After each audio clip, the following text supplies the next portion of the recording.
এই ভিডিওটা কিন্তু অনেক দিন আগে। তো এই ভিডিওটা সেদিনের যেদিনে শিলাবৃষ্টি হয়েছিল প্রচুর পরিমাণে।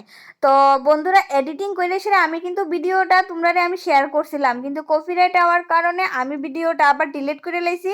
আবার নতুন করে তোমরা এডিটিং করে আবার তোমরা ভিডিওটা আমি শেয়ার করতেছি। তুমি জানি তোমরা ভিডিওটাতে অনেক ভালোবাসা দিবা। আর এদিকে দেখো আমি কিন্তু ওই ছোট ফুলাপানের মতো এই যে শিল পড়ছে, যেমন বরফ পড়ছে, দেখো একদম বরফের মতো চাকা চাক্কা হয়ে রয়েছে। তো ইদির হাতে লইয়া সেটা ঘুরা ফিরা ভাঙ্গা ফালাইতে যে মজা লাগে, তোমরা অবশ্যই কিন্তু শিল যদি আবার পড়ে তোমরা মানে দইরা দেখো। আমার কাছে তো মনে হয়েছে বরফ, মানে ফ্রিজের যে বরফ, বরফের থেকে ও শিলের এতটা ঠান্ডা আমি হাতে লইতে পারতাছিলাম না।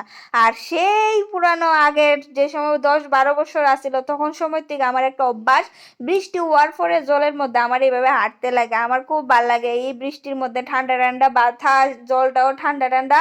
আর এদিকে দেখো তোমরা দাদা ভাইয়ে সবজি ক্ষেতের মধ্যে ড্রেন করে দিতেছে যাতে জলটা তাড়াতাড়ি ড্রেনে দেওয়া জায়গা, কারণ নাইলে সবজির অনেক নষ্ট হইবে। এমনিই তো শিলে অনেক নষ্ট করছে, আর এদিকে দেখো প্রচুর পরিমাণে নষ্ট হয়েছে আমরা মরিচ গাছ। মরিচ গাছের অর্ধেক মরিচ এদিকে ভাঙ্গা ফিরে গেছে, টমেটো অনেক নষ্ট হয়েছে।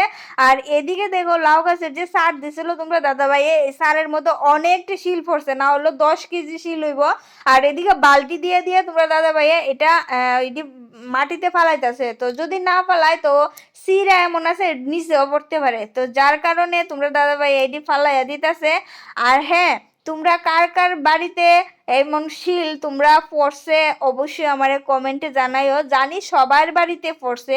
তো আমার মতো এমন কে চাক্কা চাক্কা শিল এক জায়গার মধ্যে রাখছো, হাতে ধরছো, তোমরা অবশ্যই কিন্তু আমারে কমেন্টে জানাইও। এই দেখো আমি শিল কিভাবে হাতে ধরছি, আমার কাছে কাছে কিন্তু এটা খুব বেশ ভাল লাগে, আনন্দ লাগে, মজা